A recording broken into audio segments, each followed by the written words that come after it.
Can you hear me? Good? Oh my goodness, man. I want to tell you guys that it's such an honor to be here in front of you guys today. I was telling my mom and my dad, my wife, I said, they said, what are you going to say? And I said, I know it's going to sound kind of weird, maybe, to some of you, right? But here I find myself coming before the council. You are the council. Why are we the council?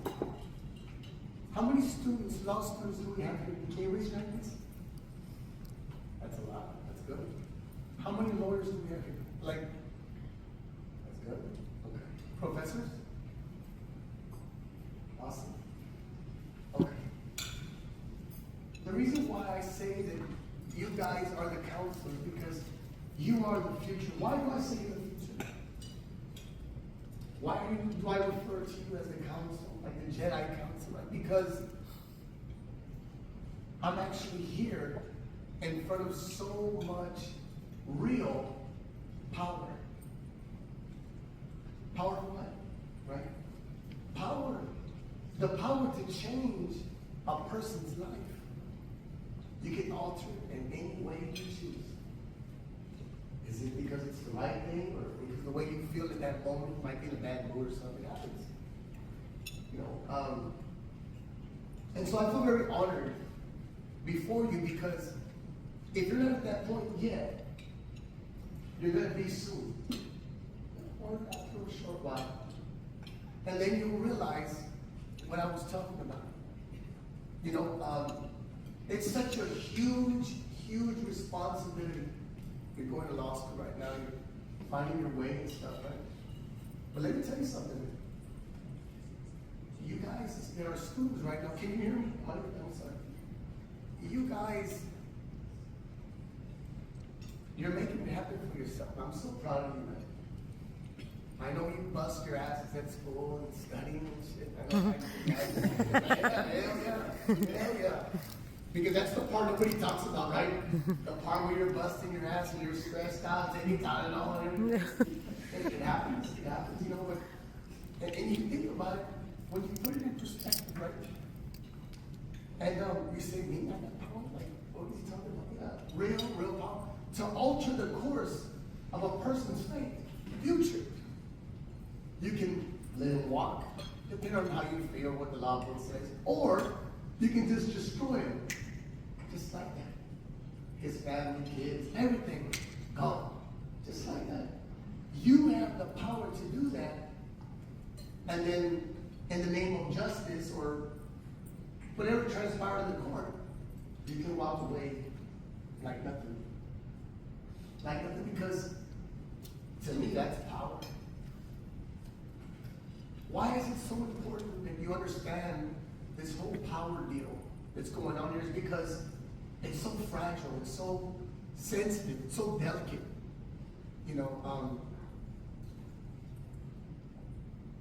One day you guys will be in that moment. Let me tell you.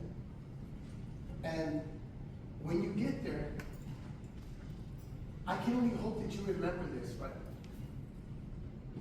I've been in the courtroom, and I've seen some really, really foul shit. Because, I was insane. I was in the mafia for a number of years. About 26 years. That's a long time. And contrary to probably popular belief, mafia people are pretty smart too. Okay? And just the way you guys, you can distinguish between chicken salad and chicken shit, right? So can we. So whenever you're in a moment, in a position to where you see things going on, you sit back and you say, wow, y'all get down like this too? Wow. But it's up to you, the individual, the person. You can be like that, or you can do what's right. Mike Ware, Dennis Fabricant, Chase Padron, Jessica Floyd, I don't know if you guys know Jessica Floyd Chase personally, right? But I always felt that these people, and I was brainstorming, and I couldn't find the right word. These are people that I think don't go very acknowledged as they should. I did 23 plus the monitor, 23 years, right? And I've had the honor, the pleasure, the privilege of having come to my aid. Janice, she believed in me. Me? Look at me. Tattoos, right? The typical, right? Why would she believe in me for? And it makes you realize that there's really still people in this world. I would argue that not very many, but there's still people in this world that are good. You know, sorry.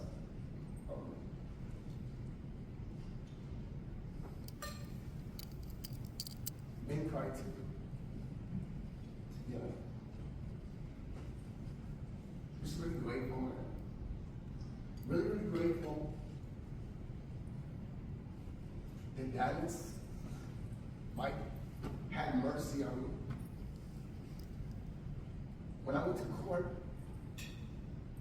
well, I knew I was not, I had nothing to do with that. So I wasn't worried. I wasn't worried that going to court for capital murder. I knew I was good.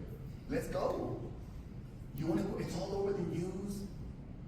But in my mind, I said, shit, I wasn't there, so let's go. Well, when are we going to court? Are we going to trial? Yes. Is there fingerprints? Yes, there is. Great, let's go. I know they're not mine. You feel me? They're not mine, so let's go. Well, they convicted your co-defendant on the evidence. I said, what? What are you talking about? Right? And I talked to my co-defendant. His name was Martin Robles. He was executed on death row. I think in 2011, I believe. And he told me, he says, Magic. They used to call me Magic back in the days. I don't go by Magic anymore. I'm just Joe David. You know, I love my name. But for so long, I went by Magic. That was my mafia name, whatever, you know. And I think going through that part, I just had a lot of growing up to do. But I still knew the difference between right and wrong. You know? So whenever you see, excuse my French, whenever you see bullshit, you know it's bullshit. You feel me? But you think, now from Corpus Christi, right? And the first thing I thought, I said, man, this ain't happening. This shit happens like in Los Angeles, New York, you know, Philadelphia, huge, big cities. Not in Corpus. You don't see shit like that here. Yes, you do. And but I was still confident. I said, man, well, if they convicted my co-defendant, that was him. You know, he went to court before I did. I don't know what he really was or what, I don't know. But if they convicted him, well, sorry about his luck, I'm ready to go. I wanted to go first in trial. But since you guys decided to hold me back for second trial, that's cool. My trial attorney was very, very popular. You guys probably know him as Douglas Tinker. He was the one that represented Yolanda Salivar, the lady that killed Selena. I probably don't know about it, probably not. But he was in that case. He was the lead attorney there, and the Branch Davidians, remember in Waco? You know, you guys are familiar with that? It's an old story, but he was a lawyer in that, and a lot of big cases. And I felt, man, shit, I'm gonna be good. I got Douglas Tinker, Jimmy Bradbury, Jimmy. He's the district attorney of Corpus Christi now, by the way. And I was just really looking forward to going to court. I wasn't worried about nothing, and I'm in trial. And everybody's telling me, hey, you know, they convicted your co-defendant. I said, yeah, I heard about it. Hey, You're next. You're going to court next. And I said, I know. I'm ready. Let's go. Let's go. I know I'm going home. And I'm going to sue your ass after this. Right? I'm going to sue the shit out of you. You know what I mean? And I went to court. And I got convicted. Because they believed a good liar. He wasn't a snitch. I don't like, and I want to tell you guys that because you're going to deal with that later on. The word snitch.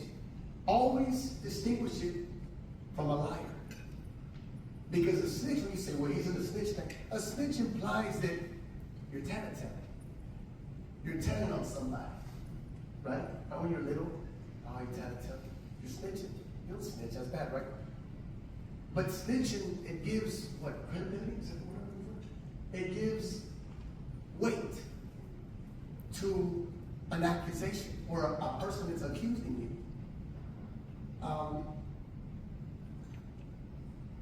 They believe him. He was a good liar. I was like, damn. And you're young too. Boy, man, you're good. You know what I mean? I was really impressed. You surprised the shit out of me. Like, damn. Really? You know what I mean? Oh yeah, this and this and this and this. I'm like, God damn. Hey, this dude is good. You know what I mean? Like, he really is. He was just trying to save his own ass. He had became a suspect in that murder. The FBI got involved, broke his porch.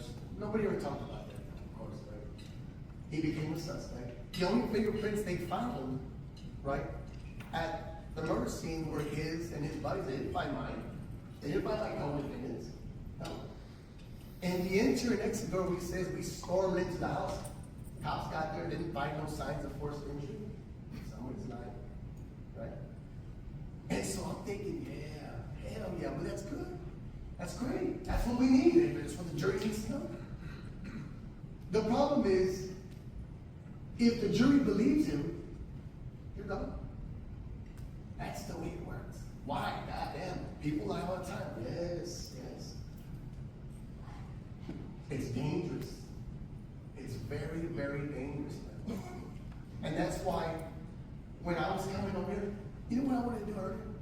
I told her, I said, man, I want to get my phone while everybody's just eating, and I want to just kind of record real slowly. I said, would I be on a line for that? And she said, well, everybody's eating. And I said, so? I mean, everybody eats. But I'm so honored to be among you guys, because if you haven't got there yet, you're going to be there. And when you get there, you're going to know, I remember what Joe was talking about. I get it now. I get it. You can make a difference, or, you can be this evil person.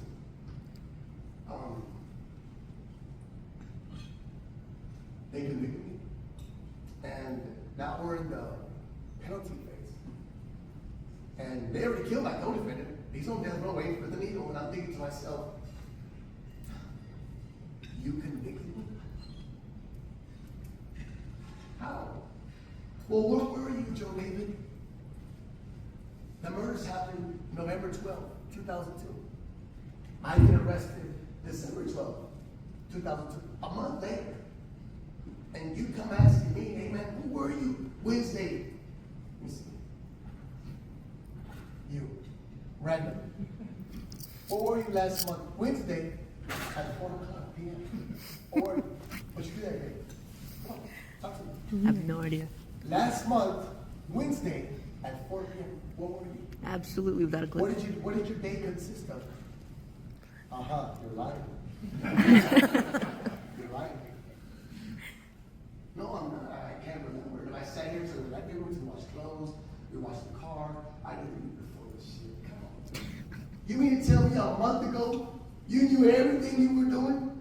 Right? So I said, shit. I don't know. I don't know what I was doing.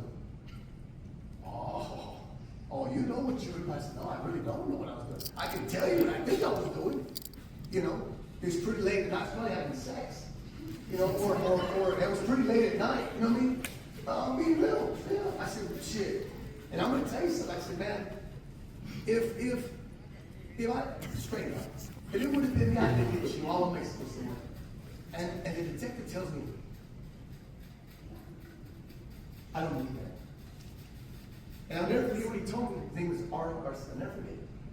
Old school dude, old school Mexican. It reminds me of the old like American meat type movies, right? He tells me, Magic. He closes the door. His buddy, Stimler, goes and gets something from, I don't know where, he doesn't know. He says, Magic, let me tell you something. I'm going to tell you this straight up. All bullshit. I'm not going to waste your time. I won't waste my time. I know you didn't do it. He said, but I know you know who did. And if you don't tell me who did, I give you my word. I'm going to make sure you go down. Or I said, shit, you got me fucked up. Crazy. Capital murder. Death penalty. Bad. No, that's not going to happen. He said, no, it's not going to happen. I said, no, it's not going to happen. You're not going to, no. Kill me for what? Why most people? He said, okay. And he showed me a piece of paper. Sheet of paper. It's my indictment. I've already been indicted for this shit. I'm like, in my mind, I'm thinking he's just scaring me. Typical, Law and Order type shit, right? He's scaring me, spooking me, right? This is why I start talking. The problem was, I didn't know what to say. I didn't have the information that you need to save my ass at this point. Because you're talking about killing me. For real. Seriously. And you're telling me that if I don't tell you where the guns in the car, I said, bro, I don't know where the fucking guns are. Bro, I didn't.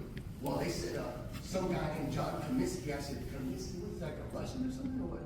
I said, bro, really, for real, bro, I know. I gotta know. I got things to do, bro. You're not going nowhere. You're not going nowhere. Forget about that. And they convicted me. Scared the shit out of me.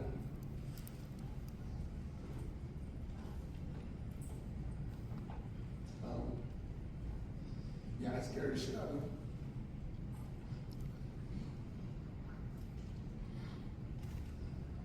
I have 2 daughters, both models, beautiful girls, stupid beautiful, gorgeous beautiful girls.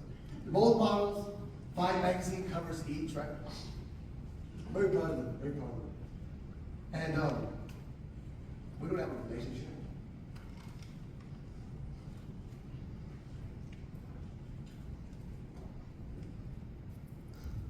Tell myself I was going to do this shit. 23 years, 21, 23 years ago, it takes its toll on your kids, your family. I lost everybody. 22, 23 years. Your family, right?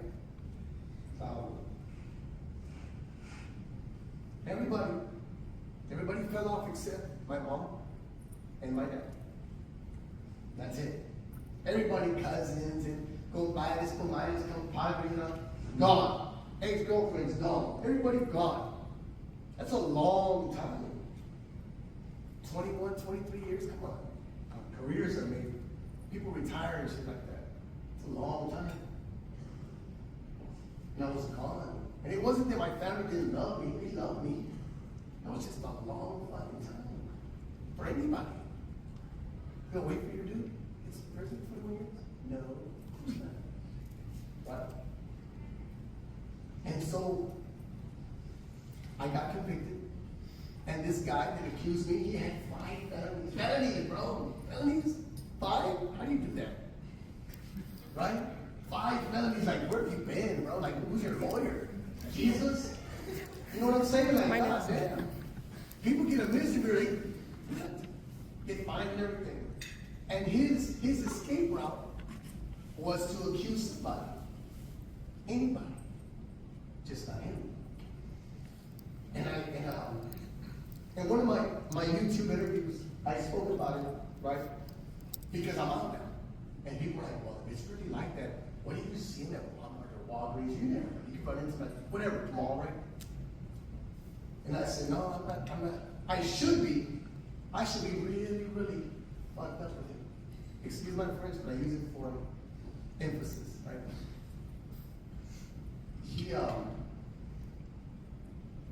They started uniting. are you going to do anything?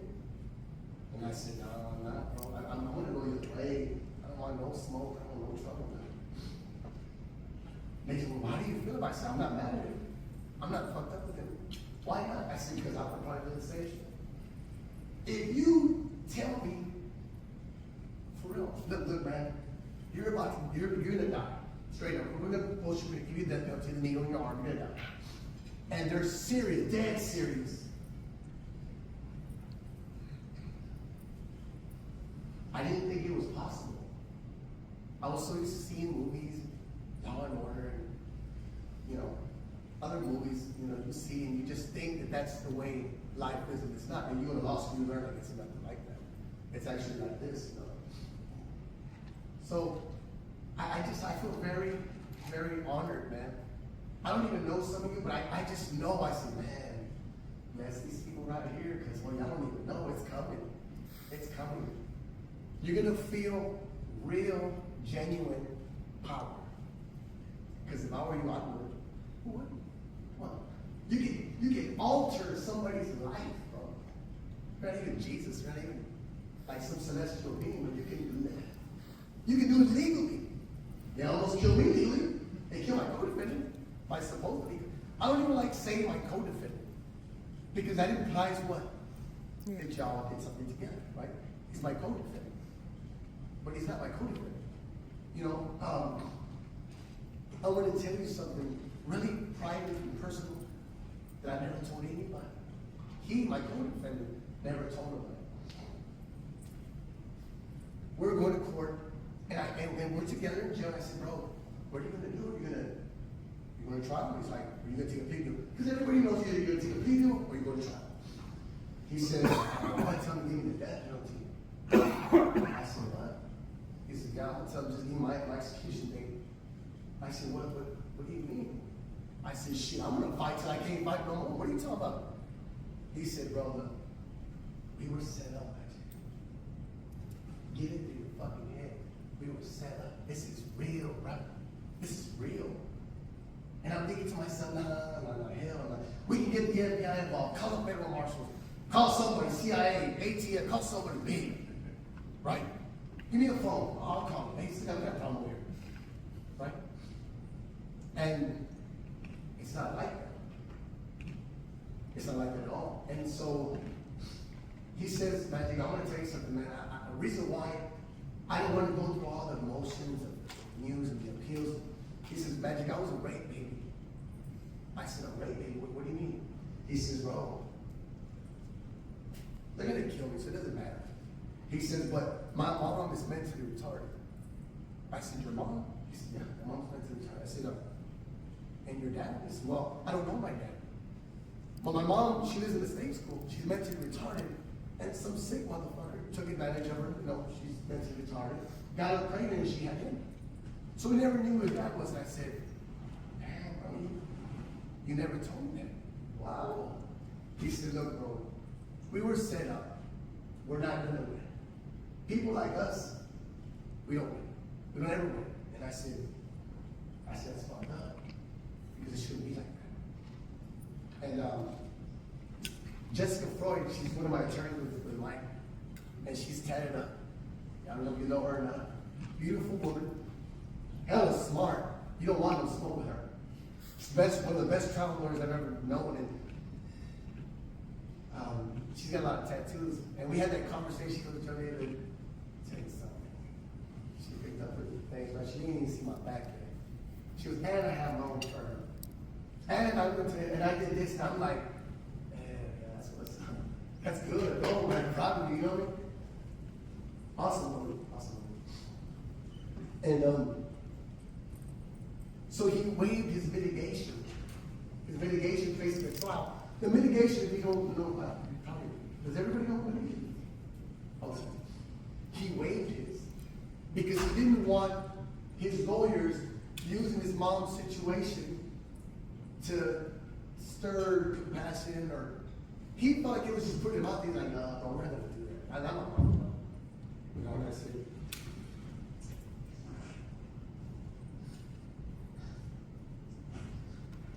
That's part of it. I said, bro, in jail now, so you have all the time in the world, right? And you come to that realization like, man, that shit's real. I said, I didn't know you were raised. I don't want them to use this in the media as some type of circus, like you're making fun of me, but you're trying to stir compassion so they can feel sorry for me and not kill me. And I said, I get it. He says, bro, everybody's watching. We're on the news, we're everywhere. And they're going to tell everybody that my mom's mentally retarded. She was raped. So feel sorry for me so they won't kill me. And I said, right, yeah. He said, well, I'm not going to do that. I'm not going to let you put me on blast like that in court in front of everybody on TV. And I'm just this rape baby, right? And I said, I feel you. And I said, but me, I said, I'm going to fight. I can't fight tomorrow. And he said, all right, well, that's up to you. And I thought he was bullshit. I think he's probably going through one of his motions or something. Like, you can't be serious. You're going to waive your mitigation, or you're going to ask the judge to execute you. But, okay. All right, if that's what you, all right. I'm not. I'm going to keep on fighting, bro. I got heart trouble now. I got heart trouble now, and anxiety, fucks me a lot. I don't want to take no psych medication. No. I'm scared. I think it fucks with like the chemical imbalances of your brain, and it can be dangerous, But I have like little anxiety issues and stuff. Nothing bad, I don't think. But I go through it, and I started smoking weed, only to calm me down. They say, well, you probably need therapy. You probably need some kind of medicine, And I said, nah, I'm scared of that, bro. I've never done drugs in my life, only weed. I've sold drugs, my life. But I've never done it because I saw what it does to people. I was like, oh shit, you like this, bro? God damn. You like that, But everybody, chooses their own, goes their own route in life, right? And today, man, I was so anxious to come. I want to take pictures of you guys. It reminded me of Selena.